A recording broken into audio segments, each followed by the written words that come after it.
शीर्षक। ईश्वर का प्रबंध। उस दिन ऑफिस से निकलने के बाद मैंने ऑटो लिया ताकि घर जल्दी पहुंच सकूं। गर्मी का मौसम था और दिन भर के काम के बाद शरीर थकान से भरा हुआ था।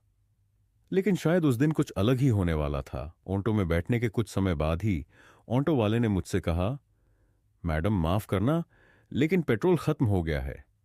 आप यहीं उतर जाइए, पास ही मार्केट है, वहां से कोई रिक्शा कर लीजिए। ऑटो वाले की मजबूरी समझकर मैं मार्केट की ओर चल पड़ी। मुझे घर पहुंचने की जल्दी थी, लेकिन उस वक्त वहां कोई रिक्शा नहीं दिखा। दोपहर का समय था, शायद खाना खाने का समय होने के कारण रिक्शे वाले कहीं आराम कर रहे होंगे। थोड़ी दूर चलने के बाद मैंने देखा कि मार्केट के बीचों बीच एक समोसे की दुकान खुली थी। उसके पास कुछ फेरी वाले और मजदूर लंच कर रहे थे। वहीं एक पुराना और जर्जर सा रिक्शा खड़ा था, जिसकी सीट फटी हुई थी और हालत बहुत खराब लग रही थी।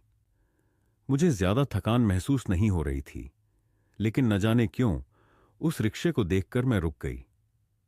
तभी एक दुबला पतला, लंबा और बुजुर्ग व्यक्ति मेरी ओर आया। उसकी हालत देखकर मन में करुणा जाग उठी। वह रिक्शे वाला था। उसने पूछा, कहां जाना है बिटिया? मैंने अपना पता बताया। फिर उसने बड़ी विनम्रता से कहा, क्या आप किराया पहले दे सकती हैं? सुबह से भूखा हूं, कुछ खा लूं तो आपको छोड़ दूंगा। उसकी यह बात सुनकर मैं कुछ क्षण के लिए स्तब्ध रह गई। मैंने तुरंत किराए के 15 रुपए निकाल कर दिए और पास की दुकान से एक थाली खाना भी खरीदकर उसे दे दिया। वह व्यक्ति बड़ी जल्दी में खाना खाने लगा। ऐसा लग रहा था मानो कई दिनों की भूख आज खत्म हो रही हो। खाना खत्म करने के बाद उसने धन्यवाद कहा और मुझे रिक्शे पर बिठा लिया। रास्ते में मैंने ही बातचीत शुरू की। बाबा, आज कमाई नहीं हुई क्या? वह हल्की मुस्कान के साथ बोला। बिटिया, मेरी रिक्शा की हालत देखकर कोई सवारी नहीं करता। इसे ठीक करवाने के लिए पैसे नहीं है। सुबह जल्दी निकला था क्योंकि रात से कुछ खाया नहीं था।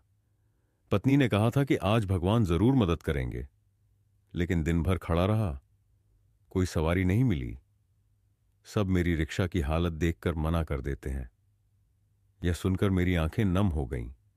उसने आगे कहा, समोसे की दुकान के पास इसलिए खड़ा था कि कोई सवारी मिल जाए, लेकिन जब वहां खाना बन रहा था तो उसकी खुशबू से मन ललचा रहा था। सोच रहा था, काश आज कुछ खा पाता। लेकिन देखो, प्रभु ने सुन ली। ना जाने कितने समय बाद इस तरह का खाना खाया। उसकी बातें सुनकर मेरे मन में यह ख्याल आया कि शायद ईश्वर ने ही मुझे उसके पास भेजा हो। उस दिन मैंने ईश्वर को बहुत करीब महसूस किया। ईश्वर किसी मूर्ति या मंदिर में ही नहीं होते। ईश्वर हर व्यक्ति के भीतर है, हर जीव में है। जब हम किसी की मदद करते हैं तो हम ईश्वर की ही सेवा करते हैं। यह घटना मेरे लिए एक अद्भुत अनुभव थी। उस दिन मैंने महसूस किया कि ईश्वर हर किसी की सुनता है। उनका प्रबंध अचूक है, लेकिन ईश्वर का संदेश उनके माध्यम से आता है जो मदद करने के लिए तैयार होते हैं। जीवन की सच्चाई है कि निस्वार्थ भाव से मदद करना सबसे बड़ा धर्म है। ईश्वर हर व्यक्ति में है और हर व्यक्ति ईश्वर का ही रूप है। जब हम किसी की मदद करते हैं तो हम ईश्वर के प्रति अपना प्रेम और आभार व्यक्त करते हैं। इस कहानी के माध्यम से मैं आपसे यह कहना चाहती हूं कि जब भी आपको अवसर मिले, किसी की मदद जरूर करें। यह न सोचें कि आपका योगदान छोटा है या बड़ा। हर छोटी मदद किसी के लिए बहुत बड़ी हो सकती है।